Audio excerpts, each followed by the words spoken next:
Good morning, everyone, and welcome to episode 5, where we are talking about the CEO mindset. And the most important thought I want you to carry through our conversation today is that your current circumstances don't determine your success. Your thinking does. And you need to know that you can control that thinking and create the future you want. So, we have a great quote that we want to land this idea with. It's by Napoleon Hill, and he says, an educated person is not necessarily one who has an abundance of general or specialized knowledge. An educated person is one who has so developed the faculties of their mind that they may acquire anything that they want or its equivalent without violating the rights of others. And that tells us that these mental muscles, these faculties of our mind are so important. There are 6 of them, and they're like mental muscles that we must grow and develop like any muscle in our lives. So today we are landing the 6 mental muscles, the 6 mental faculties, how you can use them, and how to use that power and that energy we all have inside of us to create our futures and go for those goals.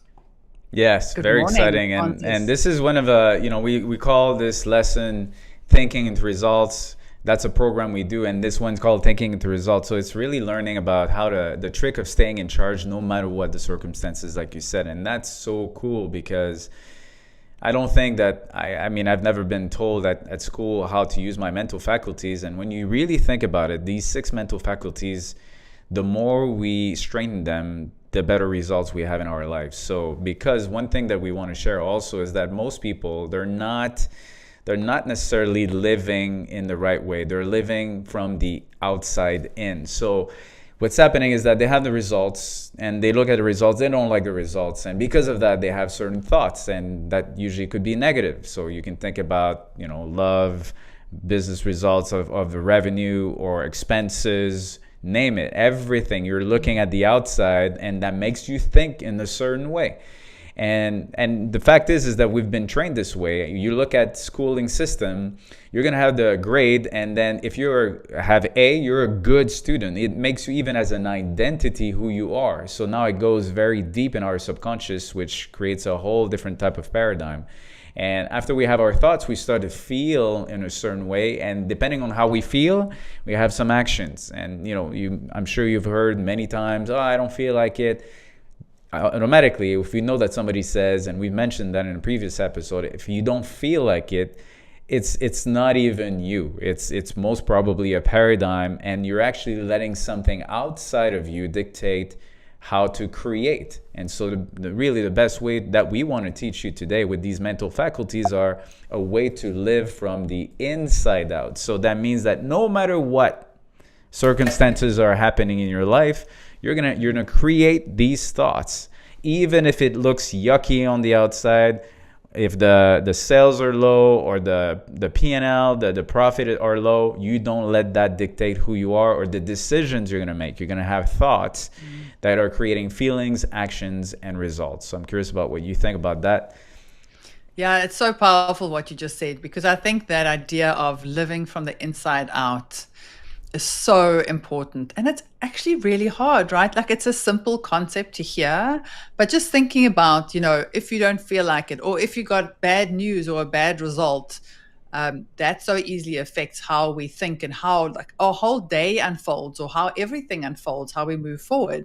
People often talk about, kids at school. If, some people have decided that they aren't good at math, like their parents have always said, oh, it's a really hard subject. Don't worry. Like, it's really difficult. Don't bother. If you don't try, then you go in with the attitude of, I can't do this anyway, so I don't need to try. Then you get a bad grade, and then you go, oh, well, I've proved myself right. So I'm just going to keep not bothering and not trying harder because I've basically already given up, And I think that's something we go through really early in our lives. And that then perpetuates, right? You go into business and you have a bad result the first time. You go, oh, maybe I'm not a good business person. Maybe I'm not a good salesperson. Maybe I'm not a good leader. But all of these things can be learned, right? And I think that idea of the results are what they are. And sure, I think it's important to take lessons out of them, but that mustn't dictate how you move forward. As I said earlier, like your current circumstances don't dictate your success. You must challenge yourself to think differently. What do I want? Go back to our first conversation about goals. What do I want? What do I need to do to get there? And who do I need to be? And how do I need to act and behave to get there? Once we work from that, like creation that we create within our minds, that's when we know what steps we need to take. I remember someone said to me once that, like, you have no obligation to be the person you were 5 minutes ago. It was one of my early Wow. mentors. And I was like, what an amazing thing to say. Because I think often we go, people expect Elise to do this, or they expect me to do that, or you've kind of created a persona in your life or with loved ones or family. And do you know what? Maybe today you just don't feel like being that person anymore. If you've always been, I don't know, the person who sleeps in and presses snooze, maybe today I'm showing up for myself and getting out of bed and going for a walk. And for me, it was such an empowering thought that I have no obligation actually to anyone except for myself to be who I want to be, which is actually so empowering and it's really exciting. Oh, I love that quote, because what I like in that quote is the no obligation, which means that, when we live in a world of survival, there's a lot of things that we do out of guilt or out of shame, and they're not great emotions. Actually, they're kind of destroying the real potential that we have. So when you say there's no obligation, there's really nobody's asking you to do anything. You have no obligation, which means that if you don't have no obligation, you have the choice to make. And I like to tell my clients, when they say, "Oh, I have to do this," I'm like, no, no, no, no, don't even use that in your vocabulary. Just you choose, or you get to do something. You don't need to do something. Yes, even if someone says, you got to come to the appointment, well, you don't need to. You definitely don't need to. If you choose not to go, you're just going to deal with the consequence, but you don't need to. So there's no obligation, and it's a choice. And I really love this quote. So thank you for sharing that. Yeah, absolutely. And before Great. we So go to the six mental faculties, I know that you personally love golf, and we were talking about this week, and I think that there's a story you can tell which shows exactly how a man had such a strong mental faculty to. I will let you tell the story. Yeah, so I'm sure many of you watched the US Open this weekend. And so my family moved from South Africa to Pittsburgh in the US about 2 years ago now. And I always used to watch these major tournaments on TV. And then I realized that this huge tournament is like less than an hour's drive from my house. So I was like, I have to go and watch this in real life. I mean, there's something special about attending these big like sports events in person, right? Like the energy, and it's amazing just to see. And golf for me has always been such an incredible, like a mindset and test of the mind. You have a bad shot and you need to recover. You need to go, I may not be like in the best place, but I'm going to do as well as I can, right? You can't actually give up. You need to finish the hole. So we were watching, and this was the final day, and like there were a whole bunch of guys that were really close. And so JJ Spawn was one of the top guys, and he's ranked in like the top, I think, 30 of the golfers. So he's not like ranked number one right now. And he kind of came out of nowhere, right? He had a great first round, and he was like in the running towards the last day. We had a couple of rain delays during the week. So it's been like really tough environment and playing situation. And on the last day, he came out, and his first few holes were horrible. It was just like, he was over par, and he wasn't doing well. And it was just like, it really looked like it wasn't going his way. And then the next thing, it started raining, and there was a rain delay. And then you always think, wow, like, how are these guys, like, what are they going through in their mind? How are you recovering from this? Like, you probably do so much work to get in the zone when you start. And now what, right? And I always think it's so interesting to see, like, how are they using their mind in that time? Because that break, I mean, that's actually such a big decision of like, how am I responding to the situation? How am I reacting? How am I getting frustrated? Am I using it to refocus my mind? So he came out, and it was absolutely incredible to see how he came out. So there was one other player who just everything started going wrong. It was like he was in the rough and then he was in the bunker and he was like throwing his clubs and he was getting really frustrated. And I remember saying to my husband, like, I really hope he pulls this thing together, or his caddy has some like magic, advice to give him because he needs to pull it together. I need to And be his James coach. Bond, exactly. I was like, someone needs to help him. It's going wrong. And yeah, phone your coach. Someone must text him and like break this thinking pattern. And JJ Spawn just came out, and it was such an incredible thing to see how this guy could just focus. So he had a really bad start to his round. He could easily have said, "This moment is too big," right? It was such a big like place for him to be. It's this major tournament, and his last two holes were absolutely something to behold. So he had this incredible birdie on the second to last hole, and he was like tie for the lead, and everyone's like, oh my goodness, is this guy actually going to pull it through? And on the last hole, he has a really good start, and there's this like, I think it was a 65-foot putt right at the end, and everyone's like, like it's really tough and it's like such a big moment. And there's all these people and cameras around him. What will happen? And you can see him just kind of focusing and just like trying to exclude everything around him. And he sinks the putt.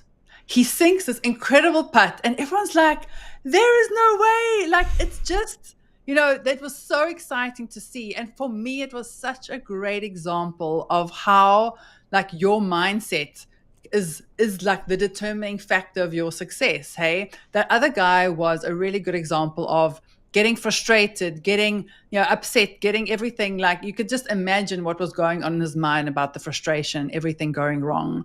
And JJ Spawn easily could have had a similar situation. His day didn't start well. I don't know what magic happened during that break, but he came back, he was calm, he was confident, he like just took everything in his stride. Nothing looked like a big deal. It was just like, I'm going to do this thing. And look, everyone was like, what just happened when that putt sank? But it was so incredible to see how he just kept it together, kept focused. He actually almost did the impossible, right? And he Yeah. completely turned it around. And, what a great example of how the mind worked for him on that moment. And I'm so glad that you shared that with me, because then I went online and I looked at that 64-foot putt, and the level of energy gave me goosebumps. You hear the crowd cheering. Wow! It's I had chills, and they show it from different angles. It's so beautiful, and there's so many parallels to do with that. I'm thinking about other sports, and even in business. You have tennis. Tennis is also another one. You can be leading or you can be behind, and then the mental is really gonna help you to win or lose. And they say the difference, or the one that what differentiate the best from the rest, is really the mindset. And I think that's a quote from I'm trying to remember. That's someone from my country, Andreescu. Anyway, so she was winning at one point. She even was winning against the Williams. So it's incredible to see how we can apply that to the business. I'm thinking in sales, you can have a bad conversation with your manager, or you can be a manager and have a bad conversation with your colleague, and then you go into a call. Do you bring that with you? Or can you just maintain composure, put that behind, it's the past anyway, and really focus on the right thing? And to have that mental agility, to have this emotional intelligence is so important for business, relationships, everything that we do. So how about we're going to start to introduce you guys the 6 intellectual faculties that we know could really influence your results. So let me just show my screen 2 seconds. So I think when people think about things, so often if you were talking about living from the outside in, we think about our 5 senses, right? Like see, hear, taste, touch, smell. And I think so often that affects everything in our thinking, right? You see like a negative thing, or you hear something you don't like, or, there's so many things that come into us. I mean, I heard something about there's so many inputs that come to us, like every second, right? Like over 1 million or something. And we can only actually process a few thousand. So our mind is It's actually like organizing things exactly such a tiny piece of the total inputs around us. And I think that talks to many of these intellectual faculties. So I'll let you take us through them. Yeah, and you know what? When you say that, what's interesting is, so if you really think, thank you for bringing that up, because if we are just getting that much of all the input that's available, that means that the reality, we mentioned that already before, the reality of what's around is so much bigger than what we see, hear, taste, and smell. Like this is, so the fraction is, and all of that is influenced by our subconscious mind, which we already said, this is 95% of everything that we do. So this is our paradigm. It's almost like from a point on, we decided that this is what we see and we're going to live from that. And that's how we're going to create our world. But there's so much more information that's available. So talking about one, I love this one, perception. I mean, how many fights have we had with people, and it was just a matter of different perception, different perspective, different angles. And I think that even if we're looking at, I've heard for some of the car accident scenes, people have even a hard time to recollect some of the details, and they could even miss the color. So, and if you're from a different angle, you can imagine what would happen. So a great example that I think our mentor would say is, he's got this book, and I'm trying to find one right now, but imagine that this is, well, let's pick this one. I'm just randomly picking it, but this is a case, right? And so I could say, Elise, do you see something written on that? And you're going to say, no, I see absolutely. And then I say, what are you talking about? This is not true. There is something that's written on that case, and if, or a picture. And then I would be right. So the fact that I'm right doesn't make you wrong. And the fact that you're right doesn't make me wrong either. So we just have a difference of perception. So now if we're going back to business and the leaders, maybe when we exchange some ideas, there's just a matter of perception. And we need to be open-minded to listen from a different angle and see where they're coming from. And at least have this awareness of being open-minded. Yeah, that is such a good one. And I also love perception because I think it's something we deal with like every day on so many levels. And, I think having the awareness that your perception is created by your habits and your beliefs and that programming that you have in your life, and understanding what that paradigm is. So at least you're aware of what you tend to, how that lens looks for you, right? And it's with that awareness that at least you can go, look, I tend to see things this way, but let me try and see your side. Let me try and understand why you think this or why you think that's an opportunity.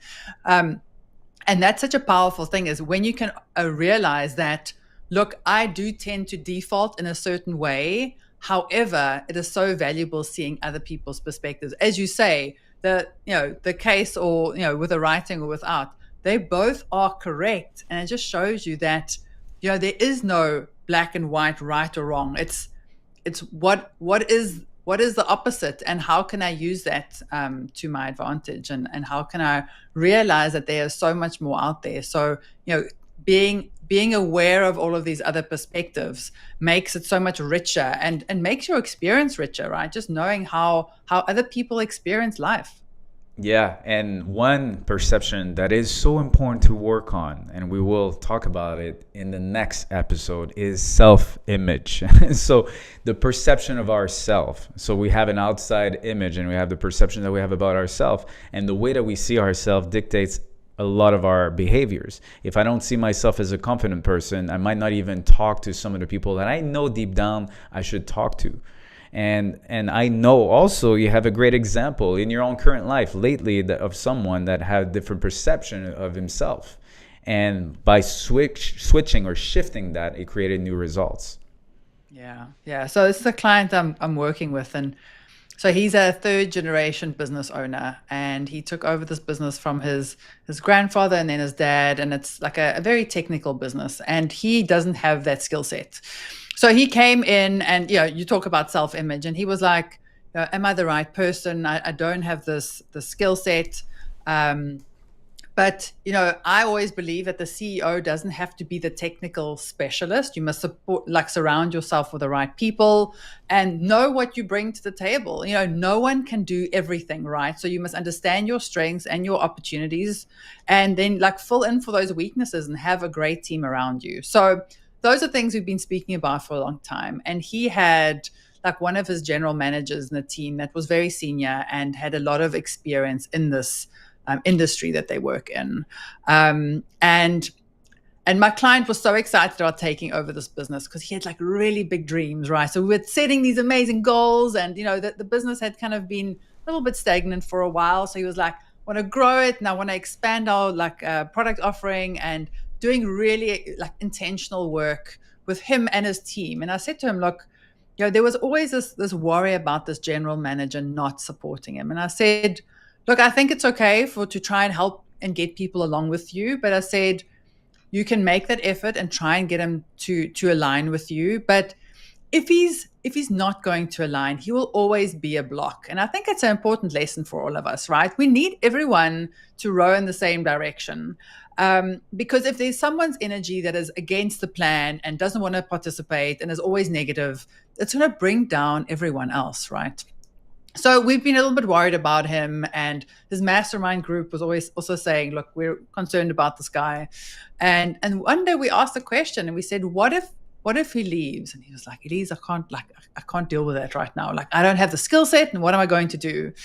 And so after some time, he gets back to the office last week sometime, and he gets this email saying, this guy is leaving and he's taking 7 of the other people with him.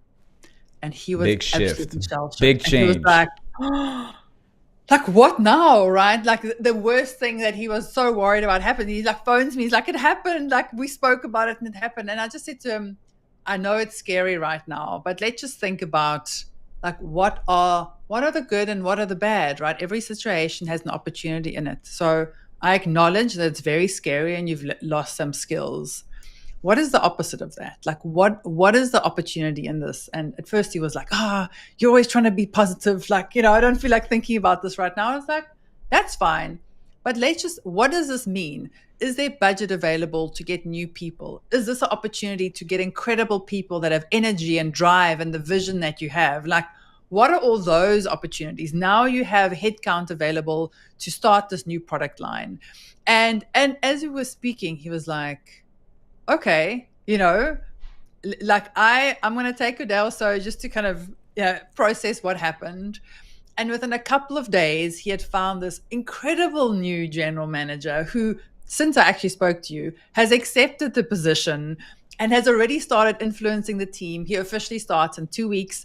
He's already started reaching out to the rest of the team. He has great ideas. He's fully on board, and he is 100% aligned. And I actually spoke to him yesterday, my client, and he was like, this is actually the best thing that ever happened, right? It was so scary at the time, but it happened for the right reasons. And you and I often say things don't happen to you, they happen for you. And this is such a great example of that, right? It seems really scary and it seems horrible at the time, but it just creates this amazing opportunity to get the right people around him. And I know they're going to do incredible things going forward. That's such a great story. And now and those great questions you ask him. What if we actually go on the opposite and ask ourselves, how could this be a good thing? And in my coaching, I do the same. At one point, we're like, now what? We cannot change that. Now that we know this, how can you create from that? All life is material.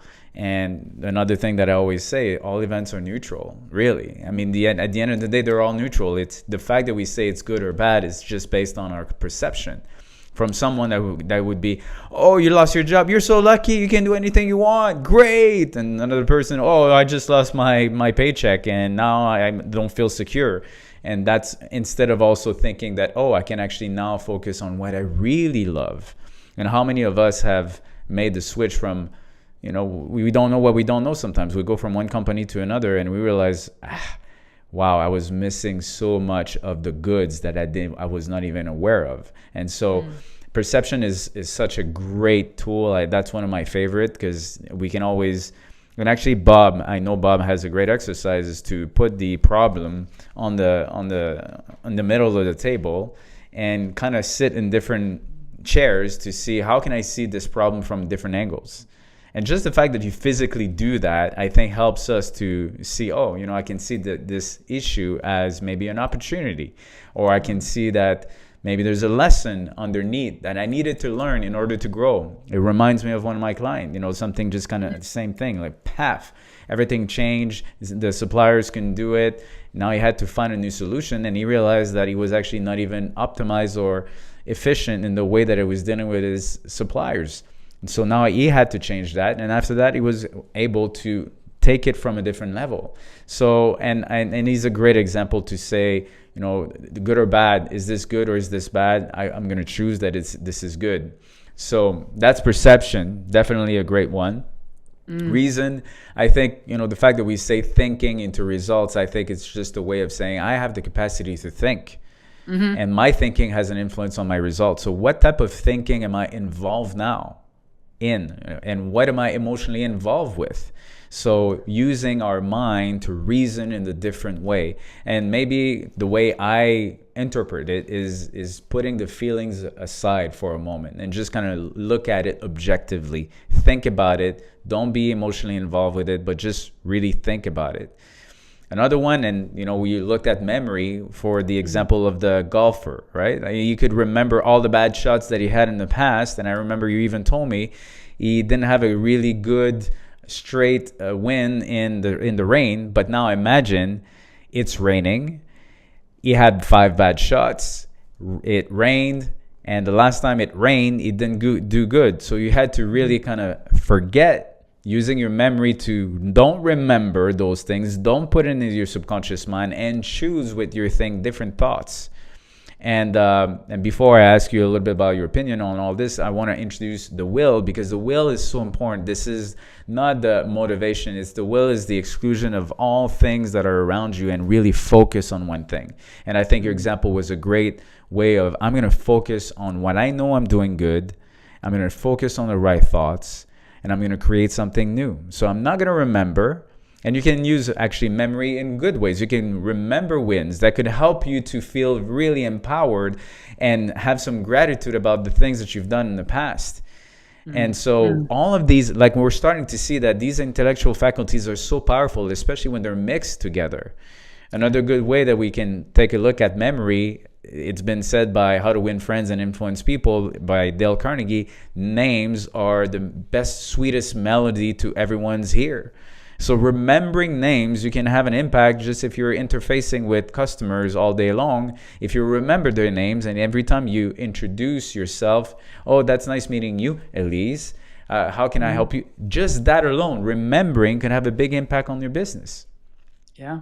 Yeah, absolutely. And I think these are all, as we said earlier, like they're mental muscles that we need to practice. And the reason I often also think you were explaining it as thinking. And I remember Bob has a quote where he said, if you listen to people speaking, it'll seem like many people aren't actually thinking, So, it's almost like, am I making sense of things myself? Am I just taking everything verbatim about what everyone around me thinks and says? And I think that reminds me so much of the paradigm and how we were programmed, right? Like as little kids, we couldn't kind of go, I choose to believe this or not. It was just kind of coming into our subconscious mind. And now let me reason for myself and choose what I want to believe.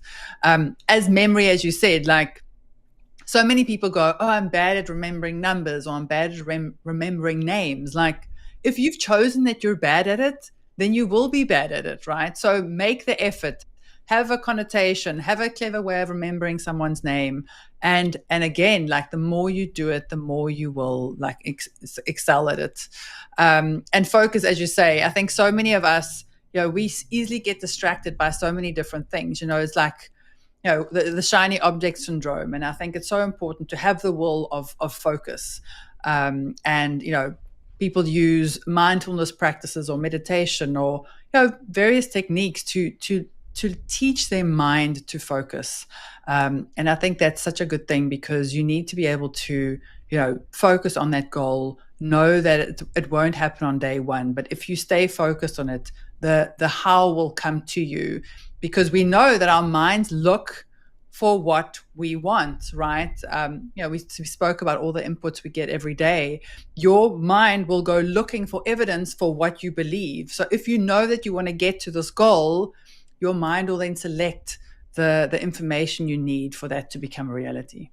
Yeah, and I see that, Will, for me, I can relate in my own experience that how many of us would sometimes dwell on something or cling on something. We're actually using our will to in a detrimental way. And so I used to I tell my clients, imagine that this is a battery of energy, and this is all you have during the day that you're going to use for your energy.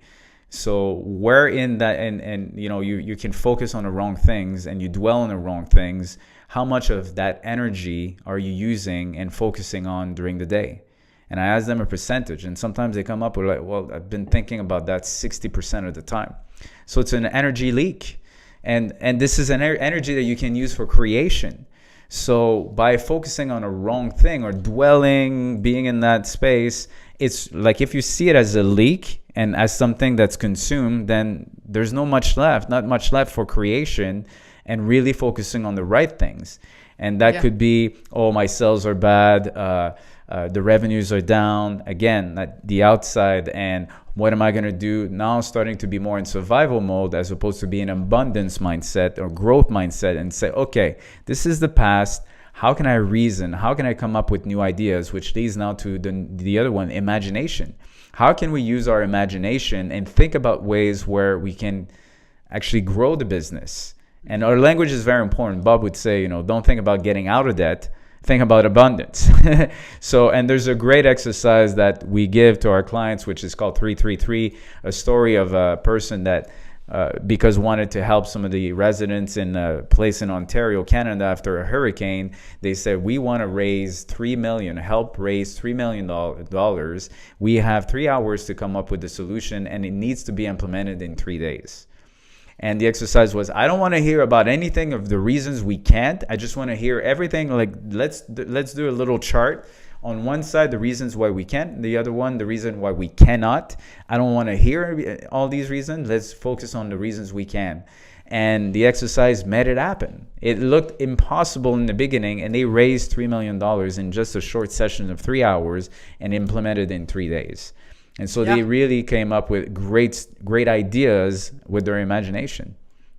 And like, I love the imagination, because it's a whole kind of creative, like your creative faculties and how you think of great new ideas. And that 333 example is fantastic, because I can bet you when he started that exercise with his team, they were all like, there is no way we're going to get 3 million in 3 hours. Like, no, thank you. And I think often when we go through these kind of phases of wanting to brainstorm and be creative and creating, even like creating your goal is actually a really creative process, right? It's all about imagination. You are creating this future that you want. And so often when you start with it, you kind of start really small, right? You're like, oh, I'd like this to happen or whatever. And, often with ideas, when you're trying to solve a problem, you start off and it's kind of like, it's going slowly and you kind of come up with basic ideas. And as you carry on, you get more courageous, you get more creative, and like if things get really big and they seem really silly at the time, but you can actually really make it happen, right? And then often you look back going, oh, I was kind of joking when I said that, but we just made it happen. And I'm sure that's what that team was thinking. And I think, again, that talks about the power of having like-minded people in your life. If you, like the client I spoke earlier, if you have the right people around you, you can actually do anything, right? Everyone's got different skill sets, everyone's got different things to contribute, and you build on top of each other.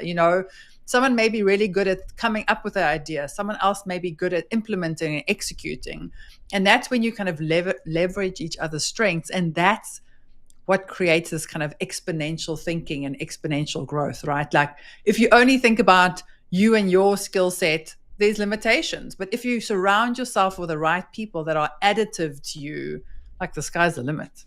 Absolutely. And the last one is intuition. And I've heard or read lately that is one of the skills that is predicted to be one of the most important skills for the future, especially by humans and not AI, right?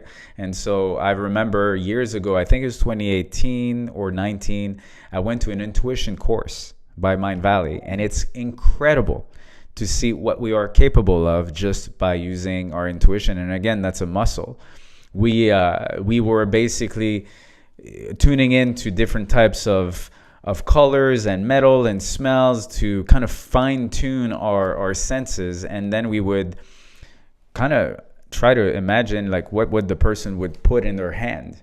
And after 3 days, it was incredible because for me, I took one of my ring and I just put it in my hand, and the person had to guess what it was and describe what it was. And the ring was bought in Italy, but the reason why I bought this ring in Italy is because I had one that I bought in Bali, and that was very, very similar. And the person was describing everything about Bali. And so I thought, wow, this is like way like the ocean, an island. They were describing Bali, so in a way, it was hitting the target because like my emotion, what they were feeling, is that I bought this ring because I lost the one that was from Bali, and I wanted to find another one, and it was exactly the same. And it was just to know that we have these skills and that we can use it. It's emotional intelligence. You can look at someone in your team and say, "Are you okay?" I'm sensing that something's going on. And just by having this kind of compassion and capacity to observe someone and be human, that creates such a powerful gift in our business. Absolutely. And I think it's as you said, the emotional intelligence, that's when we pick up on people's energy. So often people think you kind of put a smile on your face and everything will seem okay. But if people walk into a room, you can feel their energy. Like some people, you immediately kind of feel tense, like everything feels like constricted, or some people are like calm and like confident, and you can pick that up so easily, right? You can't mask that as much as you try. People can sense that. And I think it's the tapping into, that awareness of the energy. I mean, our energy, it radiates meters beyond your body, right? So there's actually like energy waves being transmitted from our heart and our body, and that goes so beautifully to the quote that you have on the screen. We don't see things as they are, we see things as we are. And it just shows, like, it goes back so much to the perception, right? Like it's what you're attracting into your life. It's what your paradigm is. It's the way you see the world and your belief system. That's the lens through which we see our lives. So if you don't like what you're seeing, you don't like what you're getting right now, like, you're the person to change it. Absolutely. And so it's been just like in a short amount of time, we already know that there are 6 mental faculties that we can really use to our own advantage, and take a look at the ones that you're not using to your advantage. And so as a real quick summary, what we wanted you to know is that the principle that changes everything for your world and the most effective leaders is that thoughts creates results. And we saw it in the beginning. Are you living in a world from the outside in, or are you creating a world from the inside out? Because most people let outside circumstances dictate the way they do things, but exceptional leaders do the opposite. And so staying in control of your thinking is the way to go. This is how you're going to shift. And instead of reacting, you're going to create, and you're going to lead your business with way more intention and way bigger impact. So it's been an amazing session with you, Elise, another time. We got this Google Doc where you can actually scan this, and there are reflective questions and great exercises that we're giving about all these mental faculties. So if you have anything else to add, please do. I always love the conversations we have. Thank you, Francis. Thank you so much. I've got one final thought that came up as you were speaking, and that is, you can only think one thing at a time. And if we know that our thoughts create our results, we need to be so intentional about what you allow to enter your mind. So control that thinking. Only let good thoughts into your mind that will get you closer to where you want to go. And then that creates your reality. Thank you, Francis. It was amazing to spend time with you, and I'll see you next time. Absolutely. Thank you so much. Thank Have a you, great Ryan. day.